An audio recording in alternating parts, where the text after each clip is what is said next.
Aleluya. Muy bien, hermanos, vamos a estar considerando entonces este curso nuevo de la era de la restauración. Y como ya se ha dicho, en este curso estaremos estudiando principalmente los libros de Esdras y Nehemías, libros realmente maravillosos. La verdad es que los sucesos que se nos presentan en estos libros básicamente son las 3 expediciones de retorno de Judá a su tierra que empezaron a llevarse a cabo después de 70 años de cautiverio en Babilonia. La primera expedición fue dirigida por Zorobabel en el año 536 a.C. La segunda expedición fue dirigida por Esdras en el año 458 a.C. y la tercera expedición fue dirigida por Nehemías en el año 444 a.C. Pero quizá lo más importante que estaremos considerando en estos libros es la restauración, primero del altar, segundo el templo y en tercer lugar los muros de Jerusalén. Este orden de reconstrucción, entre muchas otras aplicaciones, de alguna manera nos anuncia el orden en que Dios restaura al hombre. Repito, entre muchas otras aplicaciones, pero esta es una. Primero, Dios en el hombre restaura el altar, esto es su espíritu. Después, el templo, su alma y por último, los muros, su cuerpo, porque Dios tiene planes para el hombre, no solo en restaurar su espíritu, sino también su alma y su cuerpo. Estaremos considerando también algunas porciones de los libros proféticos de Ageo, Zacarías y Malaquías, quienes profetizaron durante ese periodo, y por supuesto también vamos a estar mencionando el libro de Esther, cuyos acontecimientos tuvieron lugar también en esa época. Y aunque en este curso vamos a estarnos refiriendo más que todo al tiempo de la restauración de Jerusalén, es evidente, hermanos, que el tema de la restauración es el gran tema de las Sagradas Escrituras, de la Biblia. Lo descubrimos en toda la palabra del Señor, desde el Génesis hasta el Apocalipsis. Descubrimos que el gran tema de las Escrituras es el tema de la restauración. La verdad es que la restauración es el deseo de su corazón. Nuestro Dios es un Dios de restauración y lo vamos a estar viendo en la medida que avancemos. Según entendemos, hermanos, existen principalmente 4 áreas de restauración que parcialmente ya están siendo llevadas a cabo por Dios. Existen básicamente 4 áreas de restauración que ya están siendo llevadas a cabo por Dios. En primer lugar, la restauración del hombre. En segundo lugar, la restauración de la nación de Israel. En tercer lugar, la restauración de la iglesia. Y en cuarto lugar, la restauración de la creación, de su creación. La verdad es que a Dios, mis amados, no le tomó por sorpresa la caída del hombre. A Dios no le tomó por sorpresa la caída del pueblo de Israel, la caída de la iglesia, el deterioro de su creación. Eso no le tomó por sorpresa a Dios. Recordemos que Él es eterno, Él es el gran yo soy. Él vive en un eterno presente, de tal manera que eso Él ya lo sabía de antemano. Y tiene planes maravillosos de restauración para el hombre, para Israel, para la iglesia y aún para su creación, refiriéndose acá principalmente a la tierra y todo lo que en la tierra hay. Gloria al Señor. Ahora, hay algo lindo que debemos entender sobre este tema de la restauración. Cuando Dios restaura algo, de alguna manera lo eleva a un nivel mayor del original. Repito, cuando Dios restaura algo, de alguna manera eleva lo original a un nivel mayor. La verdad es que Dios, como es un principio escritural, siempre reserva lo mejor para el final. Recordemos que el Señor reservó ahí en las bodas de Caná de Galilea, gloria al Señor, el mejor vino para el final. Gloria al Señor. También Hebreos capítulo 11 y versículo 39 dice: y todos estos, aunque alcanzaron buen testimonio mediante la fe, no recibieron lo prometido. Y mire lo que dice el verso 40. Proveyendo Dios alguna cosa mejor, proveyendo Dios alguna cosa mejor para nosotros, para que no fuesen ellos perfeccionados aparte de nosotros. Gloria al Señor. Y en 2 de Corintios capítulo 3 y versículo 10 dice: porque aún lo que fue glorioso no es glorioso en este respecto, en comparación con la gloria más eminente. Porque si lo que perece tuvo gloria, mucho más glorioso será lo que permanece. La verdad es que Dios siempre, cuando restaura algo, lo restaura a un nivel mayor de su original. Veamos más sobre esta verdad en la restauración que Dios está haciendo y va a hacer en el hombre, en Israel, en la iglesia y en su creación. Y comencemos con la restauración del hombre.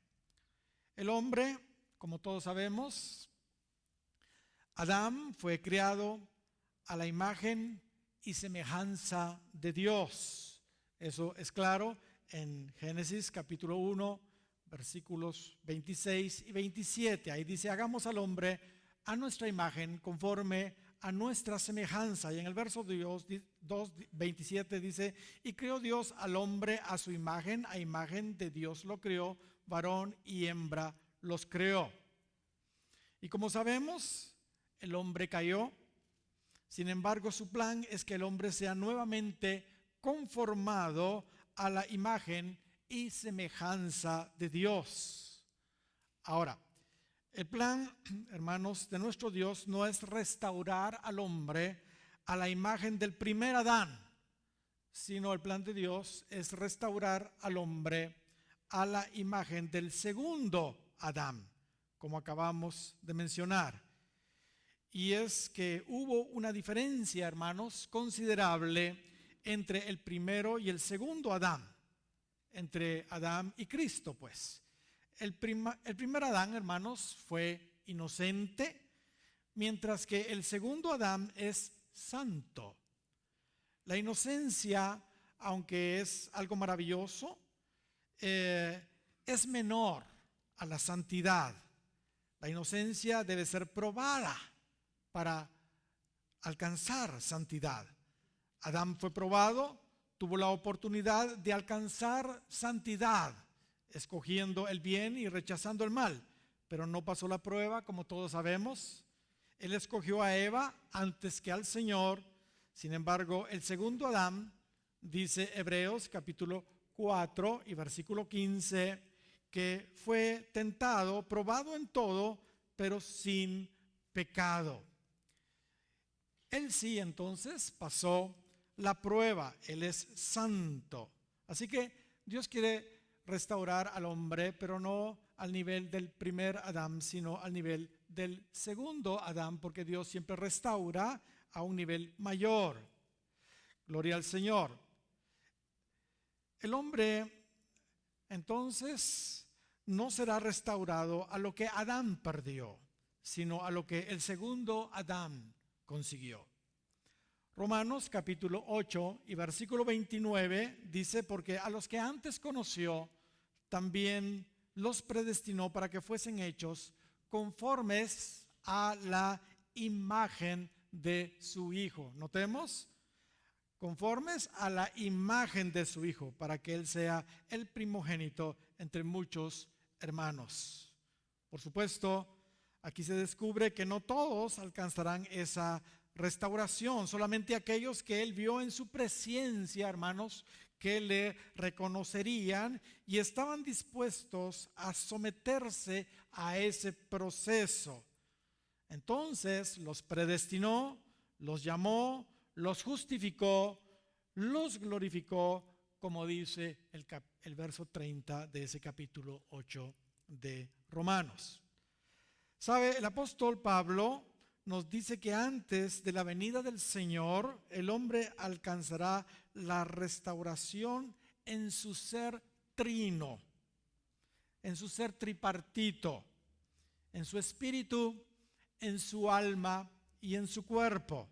Así lo dice Pablo a los tesalonicenses en el capítulo 5, en la primera carta y versículo 23. Ahí dice: y el mismo Dios de paz os santifique por completo, y todo vuestro ser, notemos, espíritu, alma y cuerpo, ¿qué dice ahí? Notemos, sea guardado irreprensible para la venida de nuestro Señor Jesucristo. El espíritu irreprensible, el alma irreprensible y el cuerpo también irreprensible. Mire hasta dónde Dios quiere llevar al hombre. Pero nuestro espíritu, hermanos, no puede estar irreprensible si no somos salvos. Cuando recibimos a Cristo y somos salvos, entonces nuestro espíritu, que estaba muerto en delitos y pecados, es vivificado. Nuestro espíritu recibe vida. Y saben, nuestra alma no puede ser irreprensible si el pecado no ha sido erradicado en nosotros. Saben, todos nos encontramos en ese proceso. Ya los creyentes hemos sido, digamos, vivificados en nuestro espíritu, pero todos estamos en el proceso de la vivificación y de la restauración de nuestra alma. Esto, hermanos, no es tan automático como la salvación. Esto requiere toda una vida de abnegación, de morir a lo que somos. Pues todos nuestros problemas, como sabemos, están en nuestro corazón, en nuestra alma. Algunas escrituras relacionadas con la conquista del alma podrían ser Mateo capítulo 11, versículo 29. Ahí dice: llevad mi yugo sobre vosotros, Cristo está hablando, y aprended de mí, que soy manso y humilde de corazón, y hallaréis que descanso para vuestras almas. A ese punto nos quiere llevar el Señor. Si aprendemos humildad y mansedumbre de Él, podemos llegar al punto de la conquista del alma. Santiago 1:21 dice: por lo cual, desechando toda inmundicia y abundancia de malicia, recibid con mansedumbre la palabra implantada, la cual puede salvar vuestras almas. Aquí vemos que la palabra del Señor, la palabra implantada, puede también de alguna manera redimir nuestra alma, salvar nuestra alma, porque el Señor no tiene planes solo para nuestro espíritu, sino también para nuestra alma. Primera de Pedro, capítulo 1 y verso 9, dice: obteniendo el fin de vuestra fe, que es la salvación de vuestras almas. Notemos entonces cómo la fe provee también un elemento para la salvación de nuestras almas. Y en Primera de Pedro 1 y verso 22 dice: habiendo purificado vuestras almas por la obediencia a la verdad. Notemos que la obediencia entonces también acá sirve para la conquista del alma. La verdad es que no vamos a detenernos. Habría mucho que mencionar con respecto a la conquista del alma, pero nuestra meta debe ser poder decir un día las palabras de Pablo a los Gálatas en el capítulo 2 y versículo 20, que dice: con Cristo estoy juntamente crucificado, gloria al Señor, y no vivo más yo, mas Cristo vive en mí. Y lo que ahora vivo en la carne, lo vivo en la fe del Hijo de Dios, el cual me amó y se entregó a sí mismo por mí. Y nuestro cuerpo, hermanos, no puede estar irreprensible, como dice Primera de Tesalonicenses 5:23 que leímos, si todavía nos enfermamos, si todavía nos envejecemos. ¿Saben? Aunque el cuerpo de aquellos que han llegado al nivel de esposa será totalmente transformado en el arrebatamiento, según Primera de Corintios capítulo 15, versos 52 en adelante. Mire lo que ahí dice: esto es el arrebatamiento, lo corruptible será vestido de incorrupción, así que el cuerpo de aquellos que lleguen a la meta y que alcancen el grado de esposa será transformado. Parece ser, por lo que Pablo dice acá en Primera de Tesalonicenses capítulo 5 versículo 23, algo va a suceder aún antes, algo va a suceder en nuestro cuerpo antes. Algunos creen que se acabarán las enfermedades en ellos y se alcanzará la salud total incluso antes de la venida del Señor. También se detendrá el envejecimiento, según lo que nos sugiere la Escritura, y habrá un rejuvenecimiento. En todo caso, en lugar de envejecimiento, habrá un rejuvenecimiento. Todos conocemos la Escritura de Isaías capítulo 40 y versículo 30 y 31. Ahí dice: los muchachos se fatigan y se cansan, los jóvenes flaquean y caen, pero los que esperan a Jehová tendrán nuevas fuerzas, levantarán alas como las águilas, correrán y no se cansarán, caminarán y no se fatigarán. ¿Cuántos dan gloria al Señor por eso? Amén. En fin, ahí se ve que algo va a suceder en el cuerpo antes de la venida del Señor, los que esperan a Jehová. Y mire lo que dice el Salmo 103 y verso 5: el que sacia de bien tu boca, Él es el que sacia de bien tu boca, de modo que te rejuvenezcas como el águila. Estas son apenas unas escrituras de las muchas que hay que nos presentan esta verdad. Esta experiencia, hermanos, según Romanos capítulo 8 y versículo 23, es lo que se conoce como la adopción o redención del cuerpo. ¿Sabe? Aquellos que han tenido visiones de la gloria postrera confirman esto.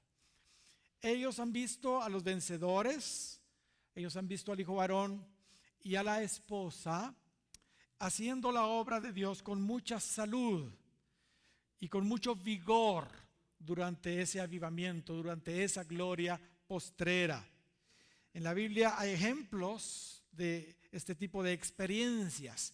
De hecho, Dios ya dio antes, digamos, como unas muestras de lo que Él realmente va a hacer en el avivamiento final. Tenemos, por ejemplo, a Abraham, alguien que ya tenía 100 años y que dice que ya su cuerpo estaba muerto, básicamente sin ninguna potencia ya, y él fue rejuvenecido al grado que engendró un hijo, a Isaac. Pero no se quedó con eso, se le murió Sara y se consiguió otra mujer que se llamaba Setura y tuvo un montón de hijos con ella. ¿Eso es rejuvenecimiento o no es rejuvenecimiento? Y Sara fue rejuvenecida a tal grado, una mujer de 90 años que había perdido ya la costumbre de las mujeres, fue rejuvenecida a tal grado que el rey la codició. El rey la codició, imagínense, ella estaba muy bonita, ¿no creen ustedes? Así que ella experimentó un rejuvenecimiento. Moisés fue alguien también que es claro, a los 120 años sus ojos estaban totalmente normales. Caleb a los 85 años tenía el mismo vigor que cuando tenía 40. Así que tenemos muestras en el Antiguo Testamento de esa gloria que el Señor va a traer aún sobre el cuerpo de los vencedores. Bendito sea el nombre del Señor. Aleluya. Y si todavía, hermanos, dudamos de eso, veamos lo que dice el verso siguiente de Primera de Tesalonicenses capítulo 5. Ya leímos el verso 23, pero mire lo que dice el verso 24. Fiel es el que os llama, el cual también, ¿qué dice? Lo hará. El cual también lo hará. Sí, el espíritu, el alma y el cuerpo van a ser encontrados irreprensibles para la venida del Señor, y fiel es el que os llama, el cual también, ¿qué? Lo hará. ¿Cuántos dan gloria al Señor? Dios también va a restaurar, hermanos, a la nación de Israel. Dios va a restaurar a la nación de Israel. Como sabemos, Dios eligió en su soberana sabiduría de entre las naciones al pueblo de Israel y lo condujo por un largo camino hasta alcanzar lo que conocemos, hermanos, como la época de oro de Israel. En ese periodo Israel alcanzó una gloria impresionante bajo el reinado de David y después bajo el reinado de su hijo Salomón. Cuando David finalmente derrota a los jebuseos ahí en Jebús o en Jerusalén, la última fortaleza, hermanos, de Canaán que había quedado pendiente de derrotar y conquistar, David levantó ahí en Jerusalén, en la colina de Sión, una tienda, una cabaña donde por 45 años reposó el arca del pacto, lo que conocemos como el tabernáculo de David. En ese lugar se revelaba la misma presencia manifiesta de Dios. Y después de eso, su hijo Salomón erigió aquel majestuoso templo donde la gloria de Dios era tal que ni siquiera, hermanos, los sacerdotes podían entrar a ministrar debido a la presencia manifiesta y la gloria de Dios ahí en ese lugar. En esa época, hermanos, Israel no tenía enemigos. Todos los pueblos vecinos tenían paz con Israel y de alguna manera estaban sometidos al pueblo de Israel. Pero, hermanos, la verdad, poco les duró esa gloria. El pecado de la idolatría de Salomón, debido a que se juntó con tantas mujeres paganas, y también la prepotencia de su hijo Roboam, hermanos, culminaron en la división del reino. Recuérdense, Jeroboam se levantó y se llevó 10 tribus formando el reino del norte, lo que se conoce como Efraín, y cuya capital fue Samaria, y 2 tribus quedaron con Roboam formando el reino del sur, cuya capital fue Judá. Conocido como Judá y cuya capital fue Jerusalén. Así que después del reinado de unos 20 reyes, hermanos, casi todos muy malos en el reino del norte, en el año 722 a.C., Dios levantó primero a los asirios, que llevaron cautivas a las 10 tribus del norte, y aunque jamás fueron restauradas, hay promesa de restauración para ellos en el milenio. Y aproximadamente 120, hermanos, años después, en el año 606 a.C., Dios levantó a los babilonios en la primera deportación en la que fue llevado cautivo el reino del sur o Judá. En esa ocasión, hermanos, Daniel fue llevado cautivo en esa deportación. Pero en el año 597 a.C. hubo otra invasión babilónica sobre Judá, y en esa otra deportación fue llevado cautivo. Ezequiel mencionó estos personajes porque fueron personajes destacados que fueron llevados cautivos en la deportación. Ellos seguramente eran muy jóvenes. La destrucción final de Jerusalén, la capital de Judá, fue en el año 586 a.C. Ahora, no nos equivoquemos, hermanos, aunque el reino del sur regresó después de 70 años de cautiverio, y sobre esto es lo que vamos a estar estudiando principalmente, esta experiencia, hermanos, de Judá jamás podría ser el cumplimiento de la restauración que Dios va a hacer con los judíos. Jamás. ¿Por qué digo esto? Porque aunque ellos retornaron, hermanos, nunca dejaron de estar bajo el dominio de los imperios reinantes de la época, como los medopersas, los griegos y los romanos. Y como sabemos por la historia, ellos han estado fuera de su tierra y dispersos por todo el mundo por casi los últimos 2000 años. No fue sino hasta en el año 1948 que Israel recuperó nuevamente el grado de Estado y empezó a regresar a su tierra. Pero nuevamente no nos confundamos. Ese retorno de Israel que empezó en 1948, que es una historia reciente, no es tampoco la restauración que Dios espera de Israel. Esa solo fue la restauración, podríamos decir, política de Israel. Israel todavía no ha sido restaurado espiritualmente, todavía tiene que volverse en realidad a su Creador, a Dios. ¿Saben? Aunque la restauración espiritual de Israel seguramente empezará en el avivamiento que pronto viene, seguramente ahí va a empezar la restauración de Israel. Su conversión plena, hermanos, lamentablemente será hasta en la gran tribulación. La conversión plena de Israel será hasta la gran tribulación. ¿Por qué digo esto? Vean, a la gran tribulación también se le llama la angustia de Jacob. La angustia de Jacob. Porque el trato de Dios en ese tiempo será principalmente, hermanos, con Israel. Será entonces cuando Israel se empezará a volver al Señor y será salvo. Eso lo dice Jeremías capítulo 30, versículos 7 al 9. Leamos ahí. Cuán grande es aquel día, tanto que no hay otro semejante a él. Tiempo de angustia para Jacob, refiriéndose a los judíos. Pero de ella será librado, dice. Aleluya. En aquel día, dice Jehová de los ejércitos, yo quebraré su yugo de tu cuello y romperé tus coyundas, y extranjeros no te volverán a poner más en servidumbre, sino que servirán a Jehová su Dios y a David su rey, a quien yo les levantaré. Notemos que servirán a Jehová su Dios y a David su rey, a quien yo les levantaré. Porque ya vamos a ver que David va a ser el rey de Israel durante el milenio. Gloria sea el nombre del Señor. Así que no será sino hasta que el Señor venga, que se pare sobre el monte de los olivos y los libre de sus enemigos, como dice Zacarías capítulo 14 versículos 3 y 4, que Israel finalmente se arrepentirá verdaderamente.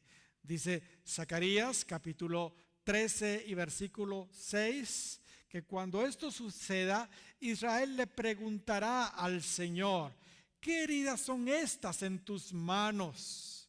Y él les va a responder, con ellas fui herido en casa de mis amigos. Y hermanos, cuando ellos oigan esto, cuando ellos vean las heridas y cuando ellos vean a quien ellos mismos traspasaron, entonces finalmente se convertirán y se cumplirá el capítulo 12 de Zacarías, versículos 10 y 11. Ahí dice, y derramaré sobre la casa de David y sobre los moradores de Jerusalén espíritu de gracia y de oración, y mirarán a mí a quien traspasaron y llorarán como se llora por hijo unigénito, afligiéndose por él como quien se aflige por el primogénito. En aquel día habrá gran llanto en Jerusalén, como el llanto de Adadrimón en el valle de Megido. ¿Cuántos dan gloria al Señor? Notemos entonces que ahí realmente viene el arrepentimiento para el grosor del pueblo de Israel. Pero todo eso será después del gran avivamiento que tendrá lugar antes de la gran tribulación. Pablo dice en Romanos capítulo 11 y versículo 25 en adelante, Porque no quiero, hermanos, que ignoréis este misterio, para que no seáis arrogantes en cuanto a vosotros mismos, que ha acontecido a Israel endurecimiento en parte, hasta que haya entrado la plenitud de los gentiles. Pablo exhortando a los gentiles que no sean arrogantes sobre Israel. Y luego todo Israel, dice, será salvo, como está escrito: vendrá de Sión el libertador, que apartará de Jacob la impiedad, y este será mi pacto con ellos cuando yo quite, dice ahí, sus pecados. Gloria al Señor. Aleluya. Israel, entonces, hermanos, será salvo solamente después que todos los gentiles vistos en su presencia hayan sido salvos. Sabemos que la plenitud de los gentiles llegará al Señor hasta que el avivamiento venga y se cumpla el capítulo 24 de Mateo y versículo 14, que dice: y será predicado este evangelio del reino en todo el mundo para testimonio a todas las naciones, entonces vendrá el fin. Gloria al Señor.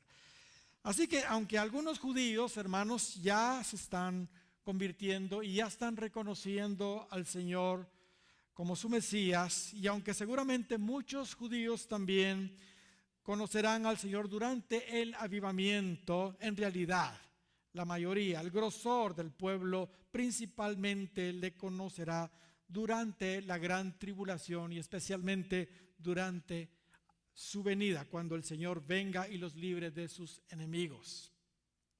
Dios va a restaurar al pueblo de Israel. ¿Cuántos dan gloria al Señor por eso?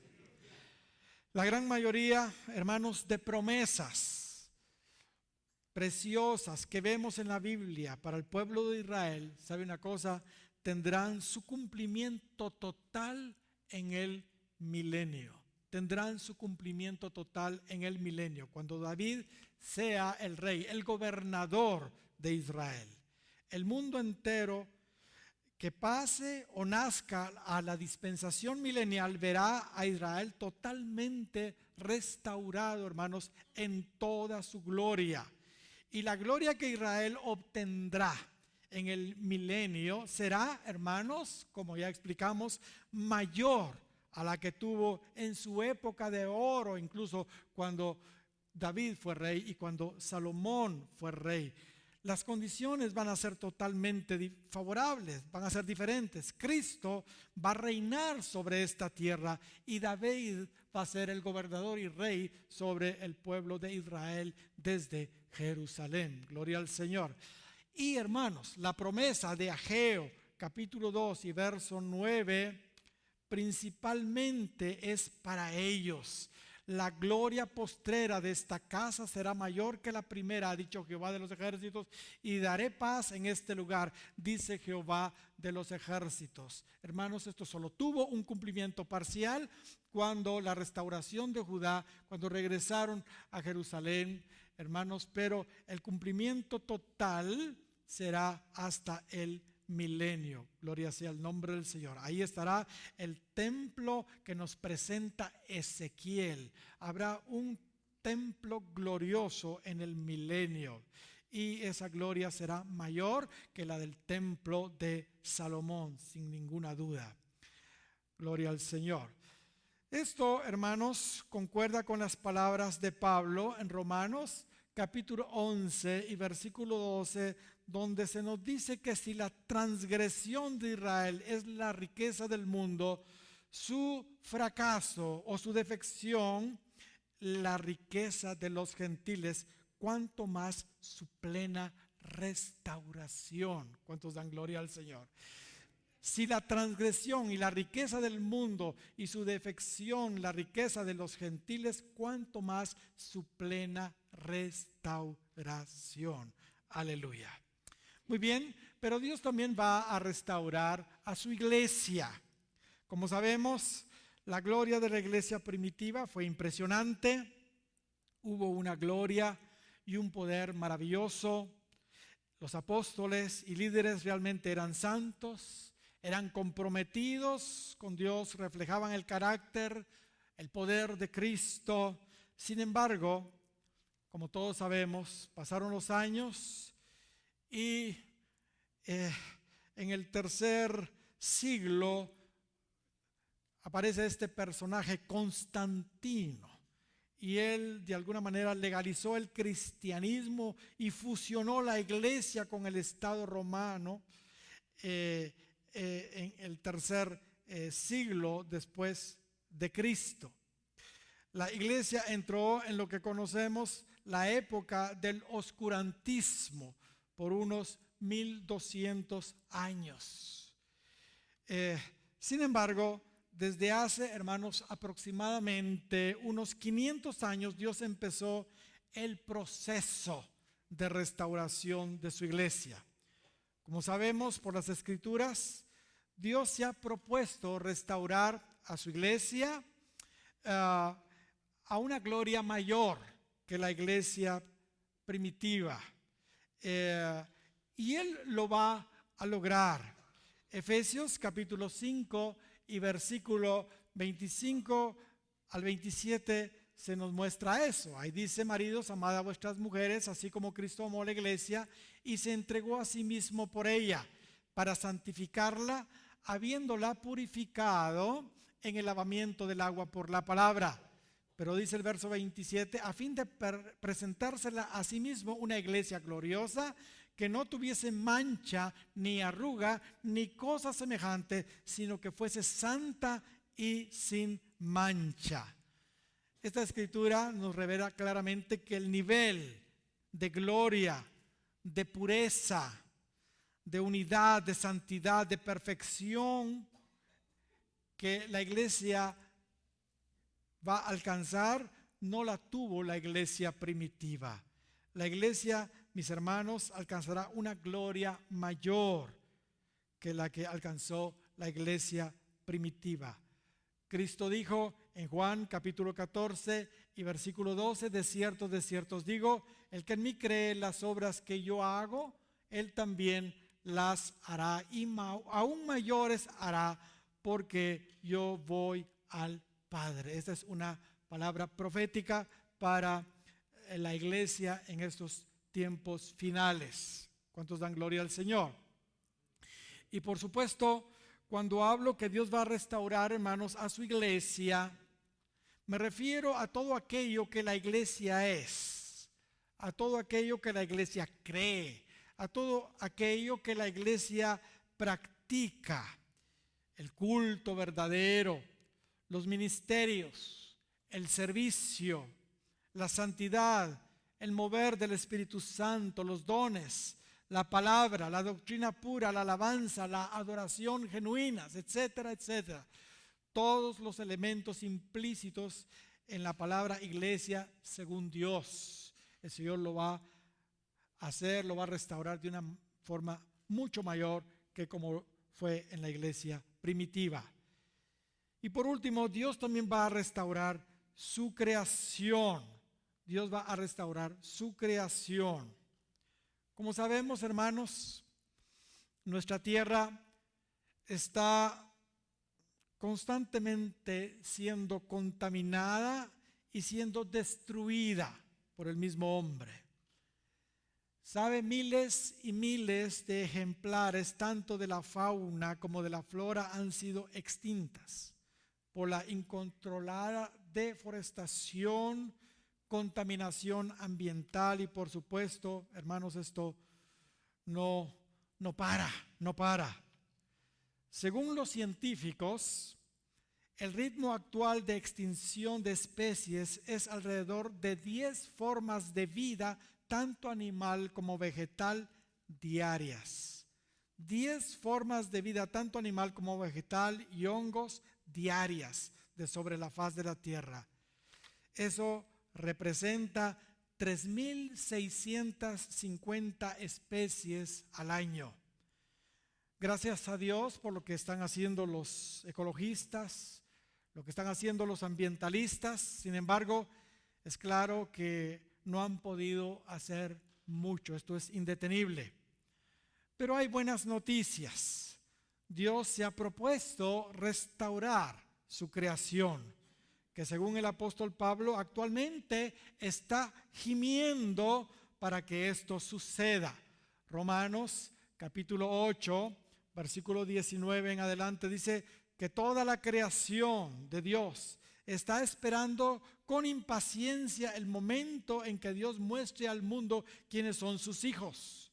La creación no pudo alcanzar su propósito original, pero no por causa de ella, sino porque Dios así lo dispuso. Sin embargo, queda esta esperanza. Estoy leyendo en la versión Palabra de Dios para Todos. Dice ahí que la creación será librada de la esclavitud, de la corrupción, para disfrutar luego la gloria de los hijos de Dios. Aleluya. Todos sabemos que hasta hoy toda la creación se queja de dolor y sufre como una mujer con dolores de parto. La versión antigua y la revisada dicen que gime la creación con dolores de parto. Joel lo pone de esta manera en el capítulo 2 y versículo 21 y 22. Dice ahí: tierra, no temas, alégrate y gózate, porque Jehová hará ¿qué? Grandes cosas. Y aún, mire, también los animales del campo, no temáis, porque los pastos del desierto reverdecerán, porque los árboles llevarán su fruto, la higuera y la vid darán sus frutos. Bendito sea el nombre del Señor. El Señor tiene planes también para la tierra, para su creación. En el milenio, hermanos, incluso la naturaleza de los animales tan feroz, digámoslo así, y que están con ese asunto de la lucha por la existencia, el más fuerte se come al más débil. Hermanos, en el milenio esa naturaleza de los animales que entró después del pecado regresará a su estado original, al estado del huerto, y ya no habrá más lucha por la existencia. Isaías capítulo 11 y verso 6, mire lo que dice: morará el lobo con el cordero, y el leopardo con el cabrito se acostará. El becerro y el león y la bestia doméstica andarán juntos, y un niño los pastoreará. ¿Cuántos dan gloria al Señor? Eso va a suceder en el milenio. Yo no sé cómo algunos aseguran que ya estamos en el milenio. Yo no he visto eso. La vaca y la osa pasarán, sus crías se echarán juntas, y el león como el buey comerá paja. ¿Qué les parece? El niño de pecho jugará sobre la cueva del áspid, y el recién destetado extenderá su mano sobre la caverna de la víbora. Gloria al Señor. Y mire lo que dice el 65 de Isaías y verso 25: el lobo y el cordero serán apacentados juntos, y el león comerá paja como el buey, y el polvo será el alimento de la serpiente. No afligirán ni harán mal en todo mi santo monte, dijo Jehová. Gloria al Señor. Hermanos, alguien podrá decir: ¡ala, qué maravilloso! Pero hermanos, esto realmente no es algo nuevo para Dios. Él ya lo hizo antes. En Génesis capítulo 1 y verso 1 dice: en el principio creó Dios los cielos y la tierra. Y usted sabe que del versículo 1 al versículo 2 hay una brecha. Algo pasó ahí. Hubo una creación preadámica que destruyó esta creación, según nos revela Isaías capítulo 14. Lo que conocemos hoy como demonios son los espíritus de esa creación preadámica, y destruyó la tierra, y Dios tuvo que enviar un diluvio, que no es el diluvio de Noé, sino un diluvio previo. Por eso es que inmediatamente encontramos que la tierra estaba desordenada y vacía, y las tinieblas estaban sobre la faz del abismo, pero el Espíritu de Dios se movía sobre la faz de las aguas. Aleluya. Y empieza la restauración de la creación, y dice Dios: sea la luz, y fue la luz, y empieza a restaurar nuevamente su creación. ¿Cuántos dan gloria al Señor? Mis hermanos, en el milenio el globo terráqueo será nuevamente restaurado, y en pocos años la tierra será nuevamente un vergel. Eso sí, también debemos de saber que después del milenio, finalmente Dios la va a quemar y consumir y a hacerla de nuevo. Eso lo dice Apocalipsis, también lo dice el apóstol Pedro, pero no tenemos tiempo para verlo. ¿Cómo irá a ser esa nueva tierra y esos nuevos cielos que el Señor va a hacer? Aleluya, bendito su nombre para siempre. Amén. Dios, mis amados, es un Dios de restauración. Dice el capítulo 3 de los Hechos y verso 19, así que arrepentíos y convertíos para que sean borrados vuestros pecados, para que vengan de la presencia del Señor tiempos de refrigerio. Y Él envía a Jesucristo que os fue antes anunciado. Y mire lo que dice acá, ponga atención. A quien de cierto es necesario que el cielo tenga o permanezca Cristo en el cielo, o que el cielo retenga, dicen las otras versiones, hasta los tiempos de la restauración de todas las cosas, de que habló Dios por boca de sus santos profetas que han sido desde tiempo antiguo. Hermanos, Cristo está siendo detenido, permanece, está aguardando en el cielo hasta que el hombre y la iglesia sean totalmente restaurados. Esto fue lo que los profetas anunciaron que estaría restaurado antes de su venida, el hombre y la iglesia. La promesa de la restauración completa de Israel y de la creación tendrá cumplimiento total, por supuesto, en el milenio. Algo importante que debo mencionar acá es que sobre Satanás y sobre ángeles caídos y demonios no vemos en la Escritura ninguna promesa de restauración, gracias a Dios, ¿verdad? Ahora, aquí debo decir algo. La restauración que ya tuvo la tierra, que ya se efectuó ahí en Génesis capítulo 1, y la restauración de Judá, que también ya tuvo lugar en los días de Zorobabel, Esdras y Nehemías, y que vamos a estar estudiando, son una sombra de la restauración del hombre y de la iglesia. ¿Entiende?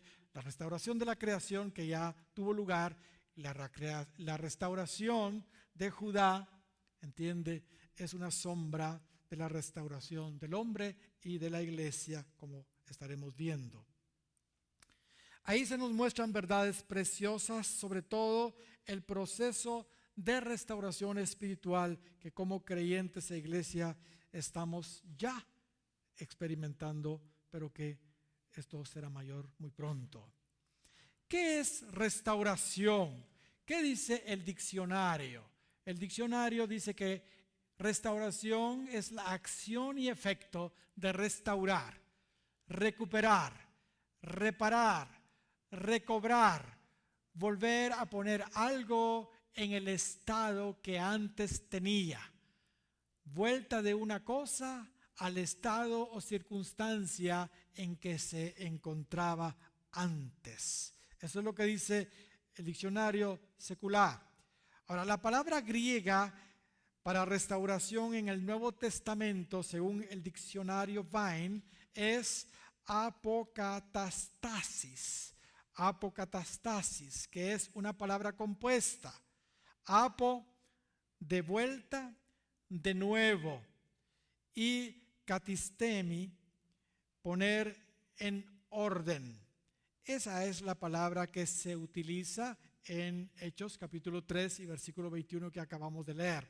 La idea entonces es poner de vuelta o nuevamente en orden algo, en su lugar algo. Ok, debido a que en este estudio estaremos considerando, hermanos, principalmente la restauración del hombre y de la iglesia, permítanme detenerme en lo siguiente y nos vamos a tener un buen tiempo en esto. Realmente no sé cómo es el asunto, hermanos, en otros países, pero en Guatemala sabemos perfectamente cómo es el asunto. Guatemala es un país de caídos. ¿Es verdad o no? Es un país decaídos, esa es la verdad.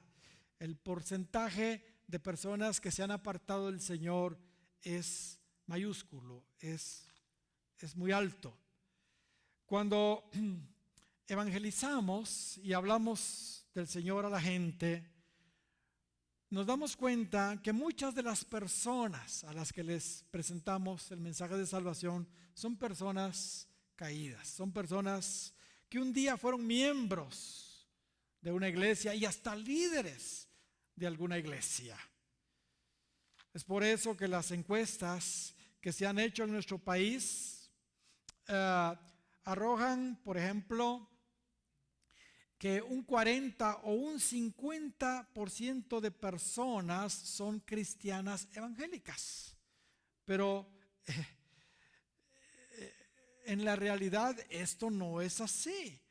Nosotros sabemos que cristianos comprometidos hay mucho menos. Otra encuesta que se hizo, ya donde se hacían preguntas más específicas, se descubrió que solo un 20 o 25% de los cristianos que se identifican como cristianos evangélicos realmente lo son cristianos comprometidos. Lo que pasa es que los caídos, los que estuvieron en la iglesia y ya no están, aunque no están perseverando, ya no se quieren identificar con la religión tradicional de donde salieron.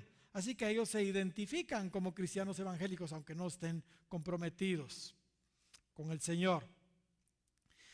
En realidad, hermanos, si toda la gente que ha conocido al Señor perseverara, yo creo que no habría infraestructura en las iglesias que podrían dar cabida a tantos, de veras. Ninguna construcción se daría abasto. Se tendrían que hacer muchos más cultos. De hecho, algunas iglesias los tienen, pero imagínense si todos los que han aceptado a Cristo permanecieran. Pero pareciera como que mientras unos entran por una puerta, otros salen por otra puerta en nuestras iglesias, y como que hay un reciclaje todo el tiempo de creyentes, ¿verdad? Que entran unos y salen, y estos andan, se van al mundo, después se van a otra iglesia y así andan, ¿verdad? Evidentemente, hermanos, hay razones por las que los cristianos se apartan de Dios. Y sabe, la Biblia nos muestra claramente esas razones, esas causas. Sin embargo, gracias a Dios, también la Biblia nos da las claves para restaurar a las personas. Aleluya. Y este curso es un curso donde precisamente vamos a estar viendo algo al respecto. Aleluya. El pastor Bailey, aquí en su libro que ustedes tienen, nos da unas semillas. Realmente lo que él nos pone ahí son semillas que quisiera yo desarrollarlas. Él menciona, hermanos, 3 parábolas de Jesús que tienen que ver con la restauración. 3 parábolas que tienen que ver con la restauración de aquellos que por alguna razón se han apartado o han caído. Gloria al Señor. Él descubre en esas parábolas las razones por las que las personas se apartan del Señor. Y también nos expone ahí cómo hacer que esas personas retornen al Señor, retornen al redil. Las parábolas son las siguientes. En primera instancia, la parábola de la oveja perdida. Ahí está en el capítulo 15 de Lucas, de los versos 4 al 7. En segundo lugar, la parábola de la moneda perdida o la dracma perdida, los versos 8 al 10, siempre del capítulo 15 de Lucas. Y de los versos 11 al 32 del 15 de Lucas, nos presenta la tercera parábola de restauración, que es la parábola del hijo pródigo. Hermanos, si analizamos estas 3 parábolas, vamos a aprender mucho. vamos a aprender a cerrar la puerta de atrás para que no se nos salgan los que entran por la puerta de adelante. Dios quiere ciertamente que ganemos almas, es verdad, pero Él quiere que las almas permanezcan. Él quiere que demos fruto, pero que nuestro fruto, hermanos, como dice Juan capítulo 15 y versículo 16, permanezca.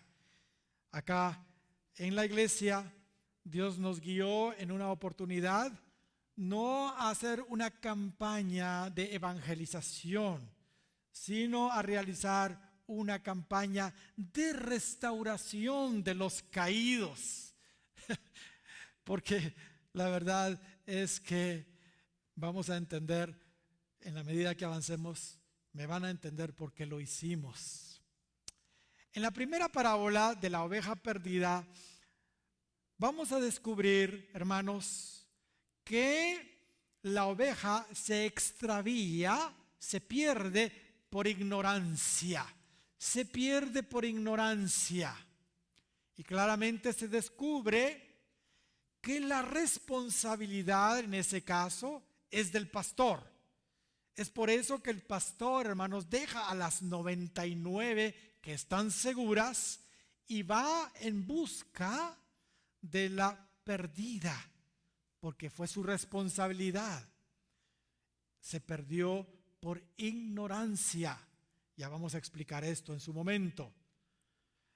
La segunda parábola, vemos que la moneda, la dracma, que nos habla de un creyente obviamente también, se pierde por negligencia, por descuido, por negligencia.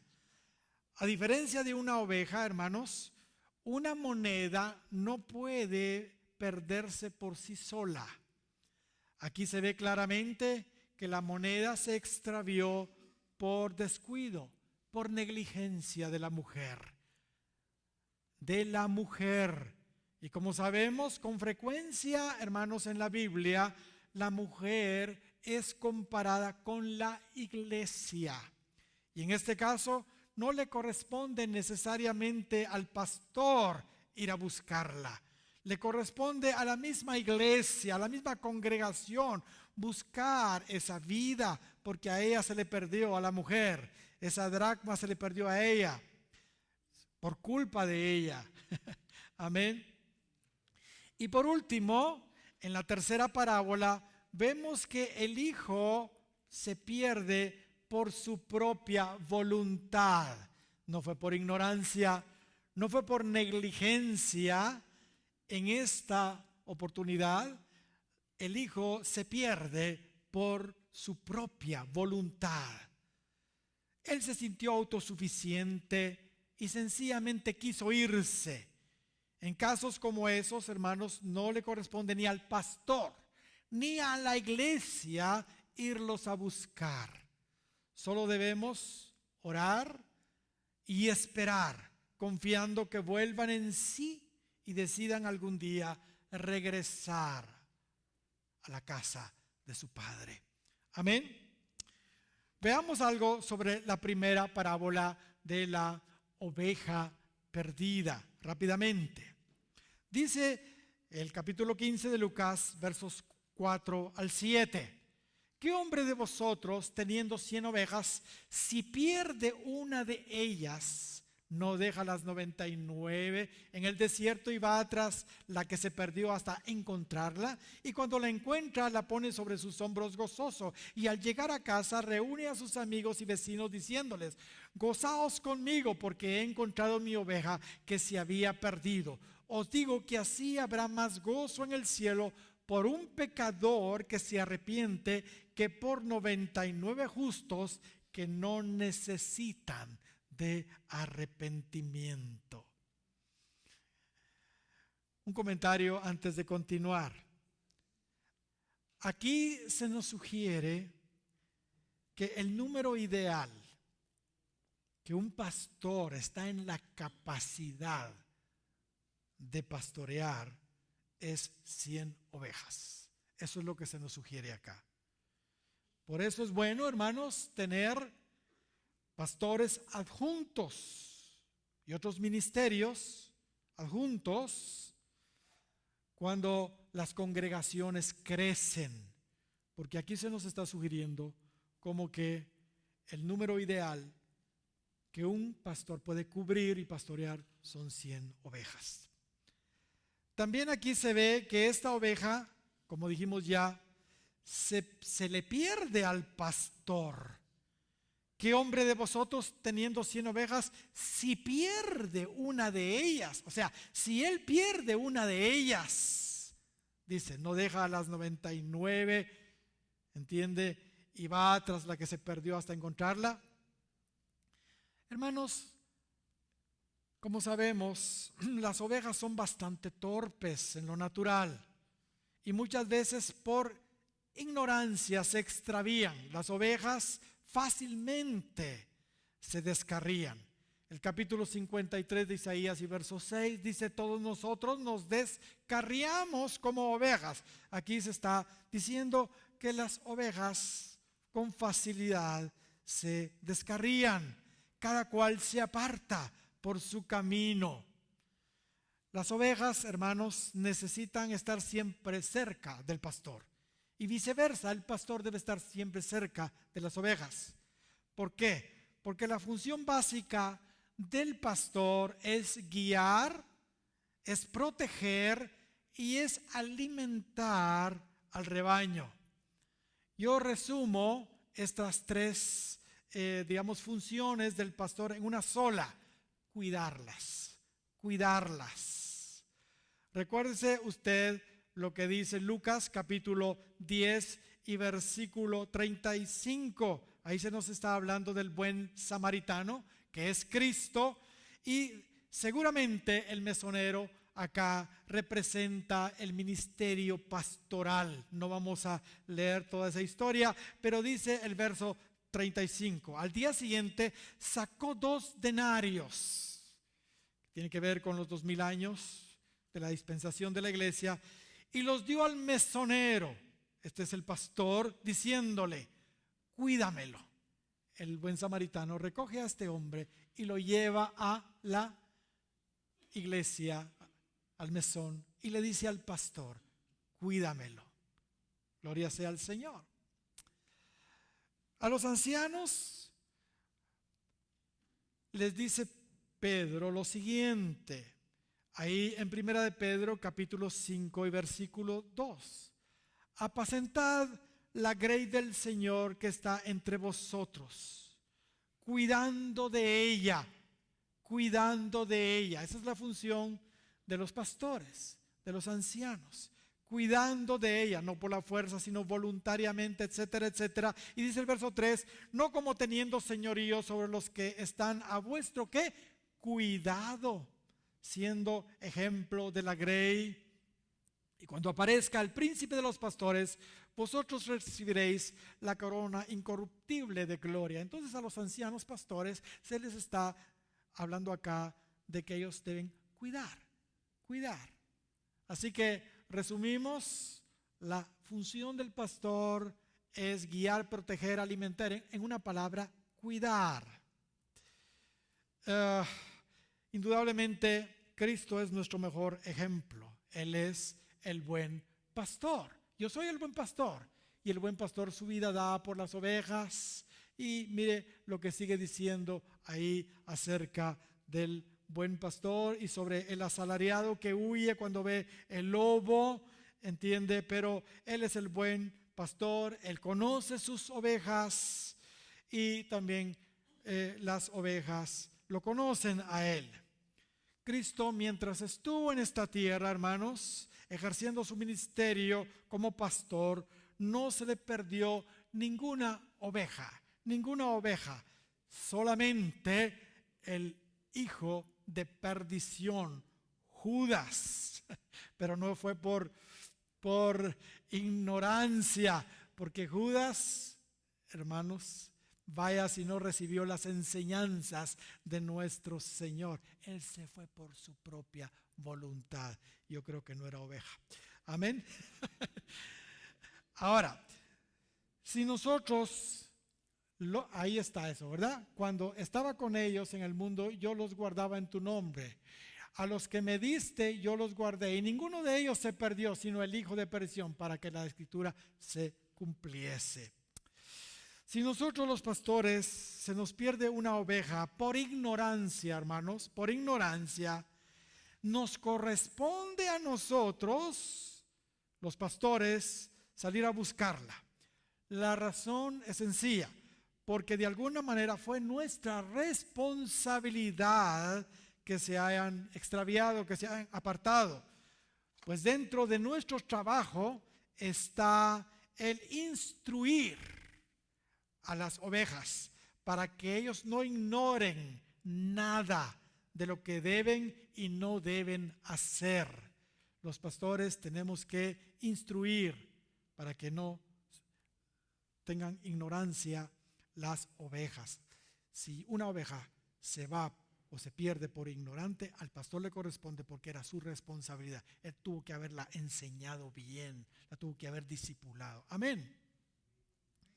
Los pastores entonces debemos asegurarnos de enseñar bien a nuestras congregaciones, a nuestras ovejas. Y si por nuestra falta de instrucción se extravían, es nuestra obligación ir enseguida a buscarlas, como ahí dice. Ellas pueden estar en peligros de las fieras, los demonios, ¿verdad?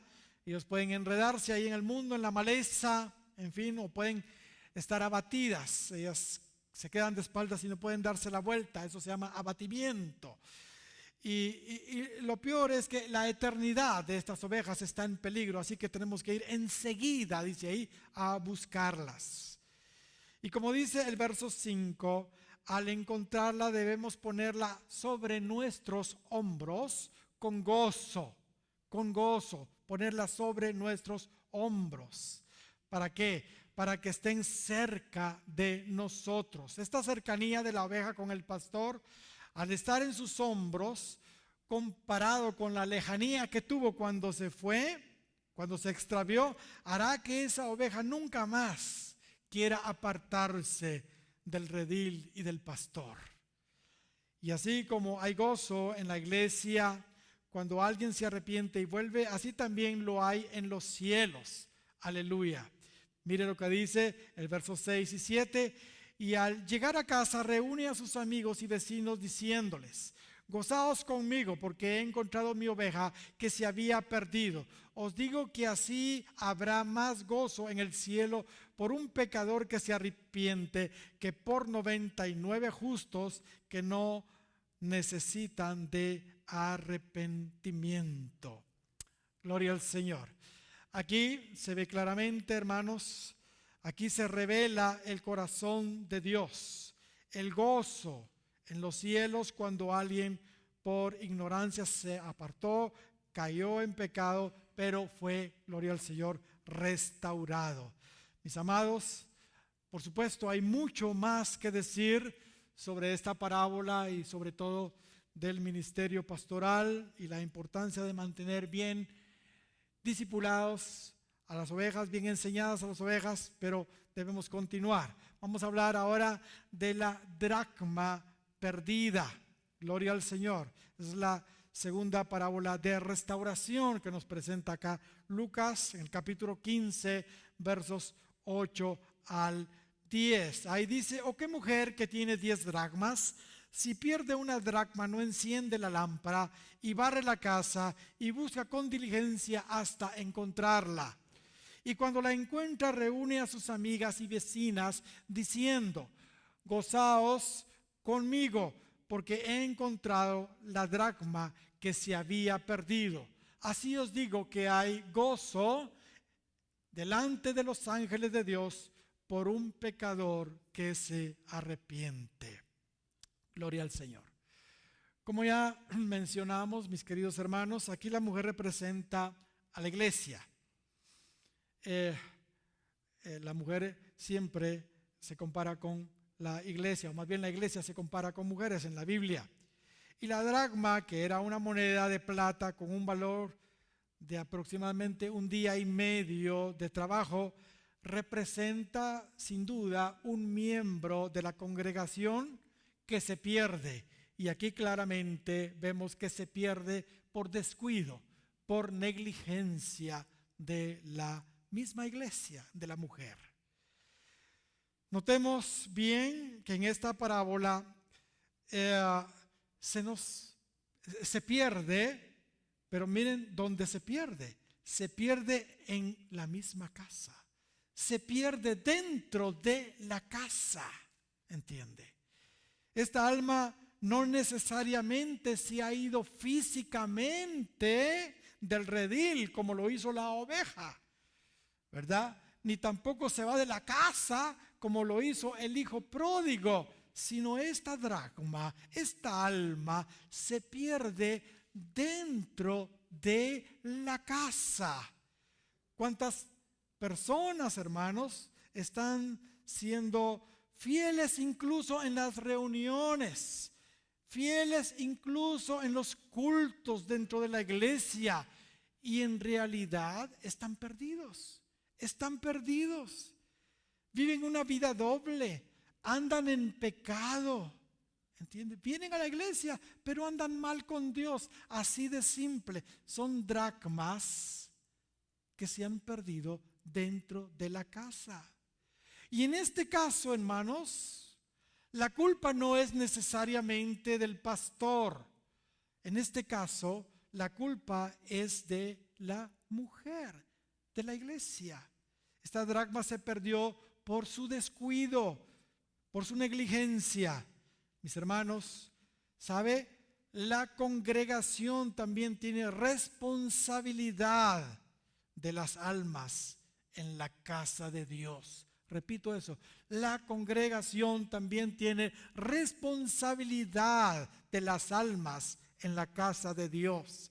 Cada miembro de la iglesia, sobre todo aquellos que son maduros, hermanos, debieran también, no solo el pastor, estar pendientes de sus hermanos.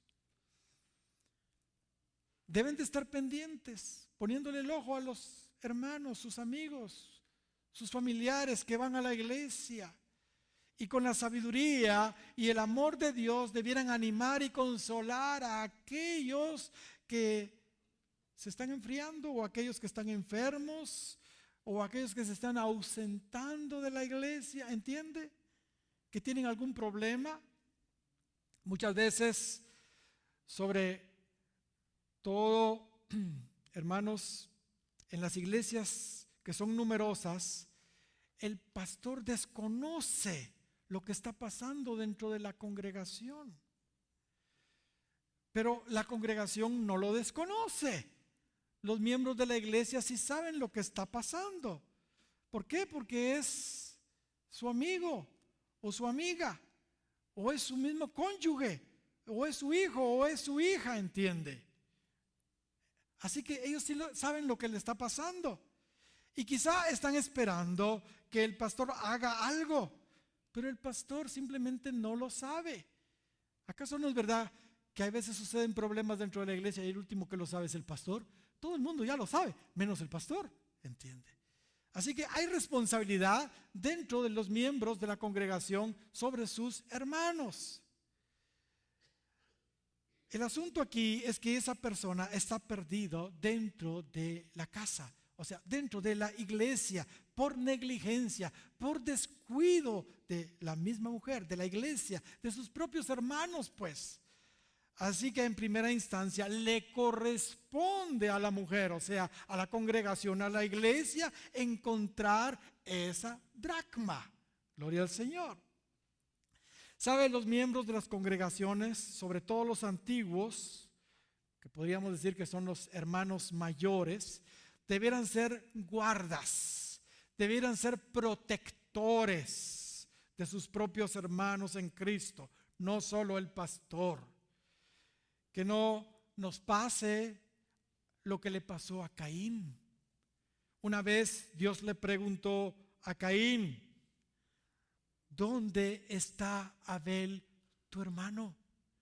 ¿Dónde está Abel tu hermano? ¿Y saben lo que Caín respondió? ¿soy yo acaso guarda de mi hermano? ¿Soy yo acaso guarda de mi hermano? Mis amados, sí, sí. Aquellos de la iglesia que supuestamente son más maduros, hermanos mayores, tienen responsabilidad de ser guardas de sus hermanos, de cuidar a sus hermanos. Sigamos. Esta parábola también nos presenta otras verdades, ¿verdad? Leamos nuevamente el versículo 8. Ahí dice: ¿o qué mujer que tiene 10 dracmas, si pierde una dracma, no enciende la lámpara y barre la casa y busca con diligencia hasta encontrarla? En primer lugar, ¿qué es lo que hace? Enciende la lámpara. Enciende la lámpara. Este detalle de encender la lámpara es muy interesante, porque lo que nos está sugiriendo acá es que estaba apagada la luz. No había luz allí, no había luz. La lámpara estaba apagada, no había luz. ¿Saben? La necesidad que aquí vemos de encender la lámpara nos hace recordar la parábola de las 10 vírgenes. ¿No será que a algunos en la iglesia les está pasando lo que le pasó a las vírgenes insensatas, negligentes, que se les acabó el aceite y sus lámparas se apagaban? La pregunta forzosa es: ¿cómo está nuestra lámpara? ¿Tenemos luz nosotros? ¿Cómo está nuestra vida espiritual? ¿Está encendida nuestra vida o estamos apagados? ¿Cómo está nuestra vida espiritual? Todos conocemos la solución. La solución es la que nos presenta, la parábola de las 10 vírgenes. Pues hay que ir a comprar el aceite. Hay que ir a comprar el aceite. En otras palabras, hay que pagar un precio para obtener el aceite y tener entonces luz suficiente. En aquel entonces no era la luz eléctrica. Cuando ella encendió su lámpara, tenía que tener suficiente aceite.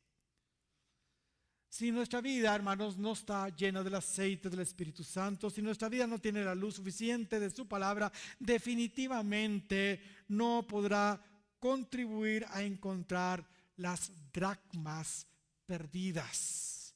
Para poder encontrar la dracma, usted debe tener su luz bien encendida. En segundo lugar, el hecho que la mujer tuviera que barrer la casa. ¿Entiende? Significa que la casa estaba ¿qué? Sucia. La casa estaba sucia. Mis amados, para poder encontrar y ayudar a los cristianos perdidos dentro de la casa, dentro de la iglesia, después de encender la luz, hermanos, pasemos la escoba. Pasemos la escoba. Limpiemos la casa, nuestra vida de toda suciedad, de toda impureza. Y en tercer lugar, debemos buscar con diligencia esa dracma hasta encontrarla. No debemos rendirnos hasta encontrar a los descarriados aún dentro de la misma casa. Sobre esto vamos a hablar un poco más adelante. Ahora, el asunto de barrer está relacionado con el tema de la administración, fíjese, con el tema de la administración. Y el ser libres de malos espíritus.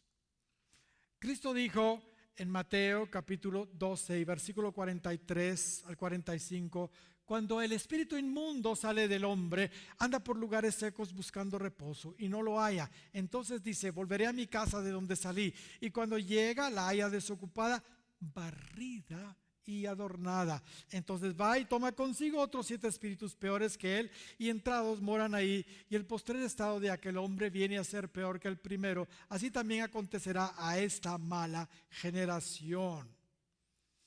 Cuando una casa, hermanos, tiene demonios, está sucia, está desordenada. Pero cuando se echan fuera los demonios de esa persona, espiritualmente lo que se está haciendo es barrer toda suciedad en esa vida, ¿entiende? Y esa vida se adorna o se ordena como sugiere el griego original. Se arregla esa vida, esa casa. Porque también no es cuestión solo de echar fuera demonios, también hay que confesar pecados, hay mucha basura que limpiar allí, pues, ¿entiende? Por supuesto, esa vida tiene que llenarse de Dios, tiene que llenarse de su palabra, tiene que llenarse del Espíritu Santo para que el enemigo no pueda regresar con sus 7 peores acompañantes, ¿verdad?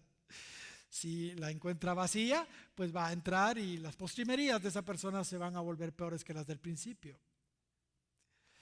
Idealmente, hermanos, y esto es algo que yo lo he visto a lo largo de más de 30, casi 40 años de estar en el Señor, todos absolutamente debieran de pasar por ministración, todos.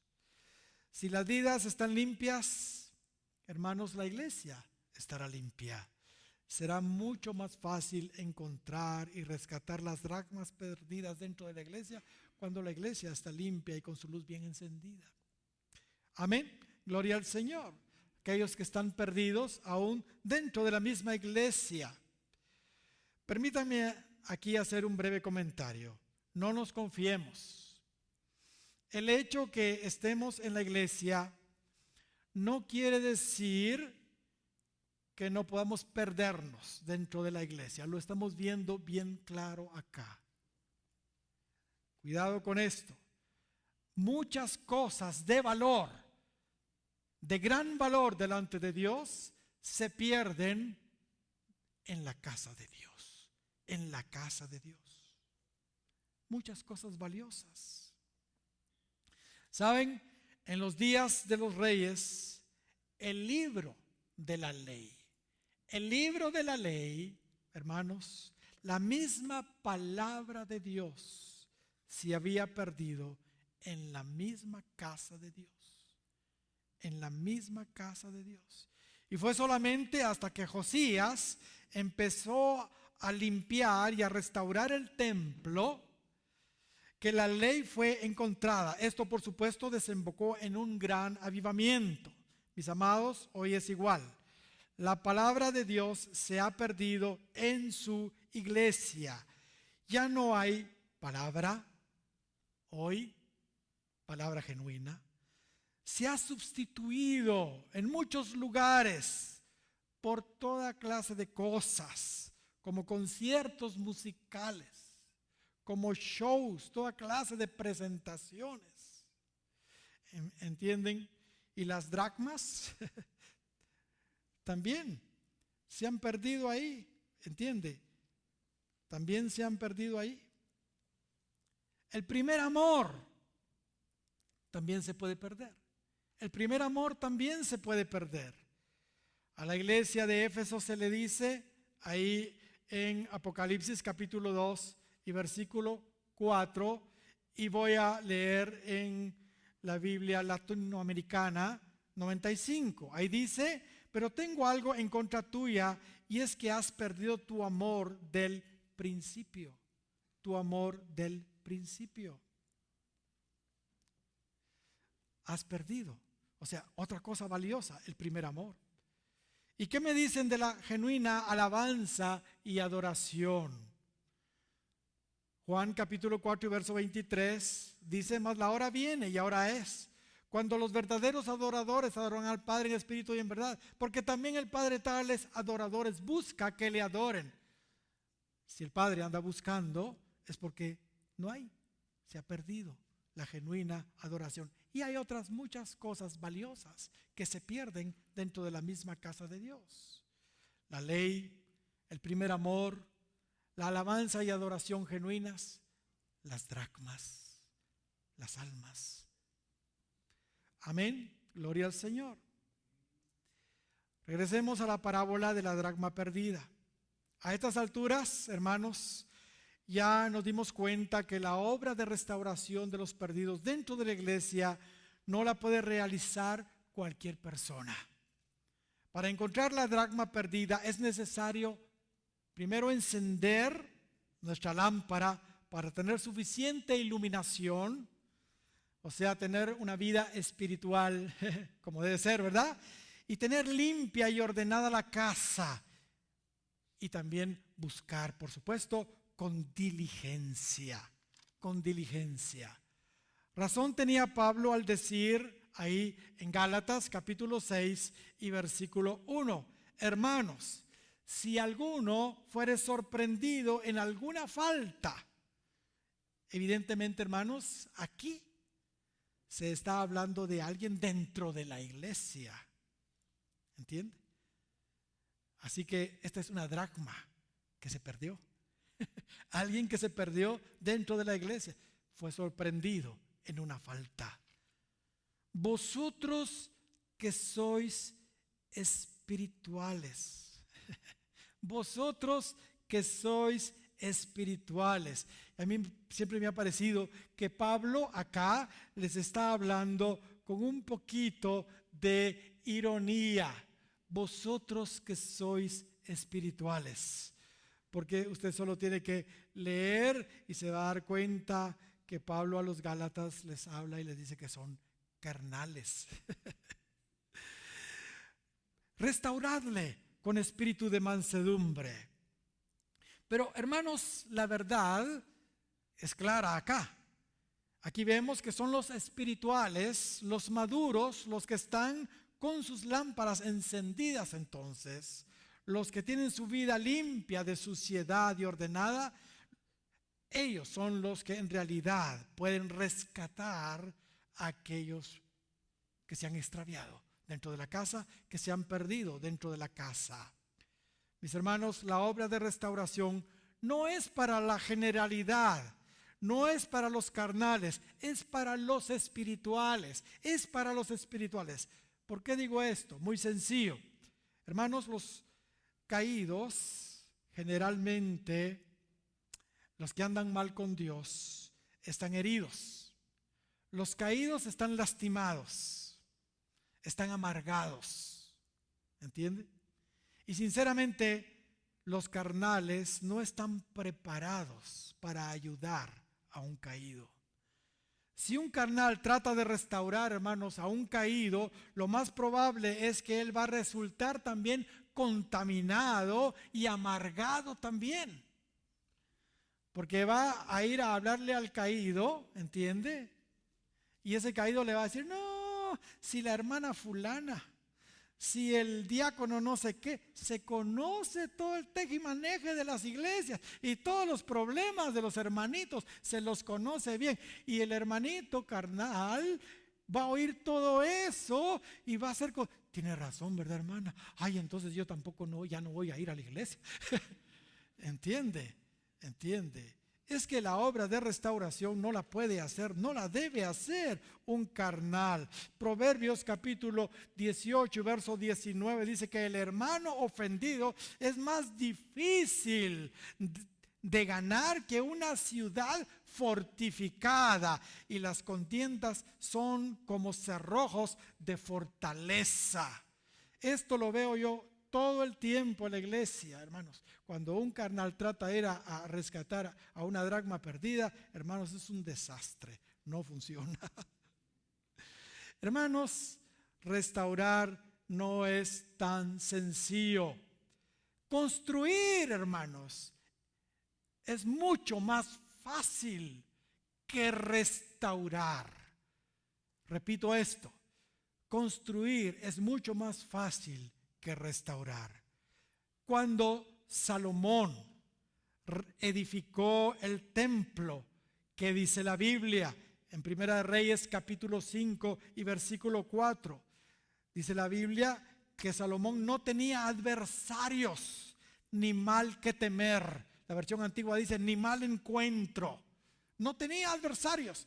Todos los pueblos vecinos colaboraron incluso con Salomón para edificar el templo glorioso, donde la misma gloria de Dios se manifestó.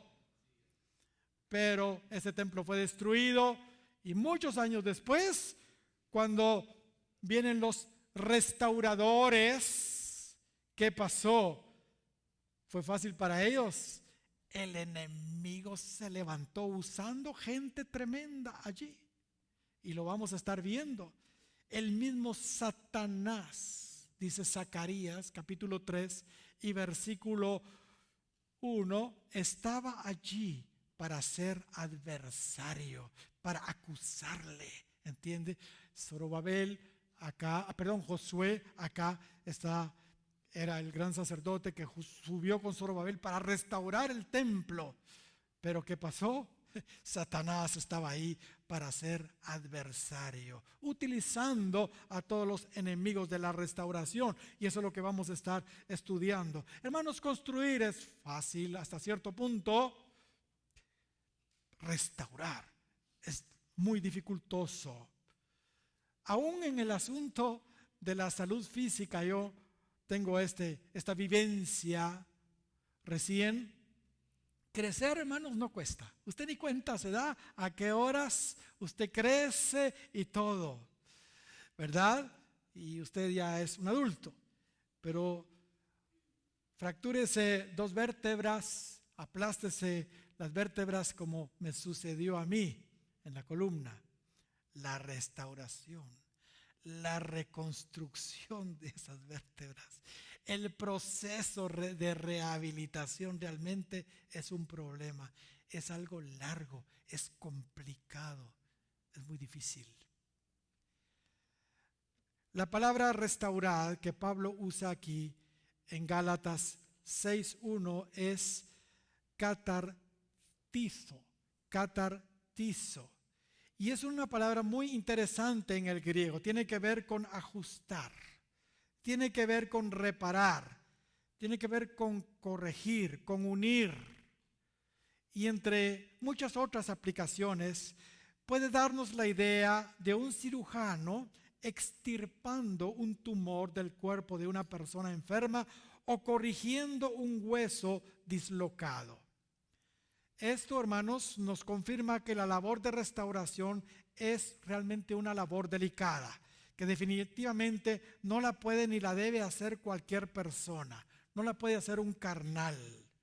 Solo un maduro, alguien con su lámpara bien encendida y su casa bien barrida y ordenada. Un espiritual, pues. ¿Saben? La persona que está siendo amonestada o corregida o tratando cuando se está tratando de que esa persona sea restaurada, esa persona debe sentir, hermanos, debe entender que en realidad se le está curando. La persona debe percibir amor,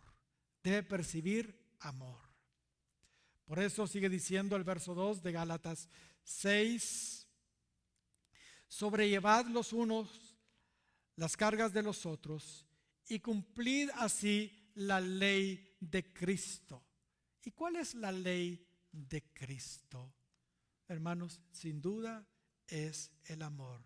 Cristo claramente lo dice en Juan 13:34, un mandamiento nuevo os doy, que os améis los unos a los otros. Gálatas 5:14 dice, porque toda la ley en esta sola palabra se cumple. Amarás a tu prójimo como a ti mismo. ¿Y qué dice Romanos capítulo 13 y versículo 10? El cumplimiento de la ley es el amor. Al aplicar la ley de Cristo, o sea, el amor a los caídos, lo que estamos haciendo es cubrir, hermanos, de alguna manera, multitud de pecados.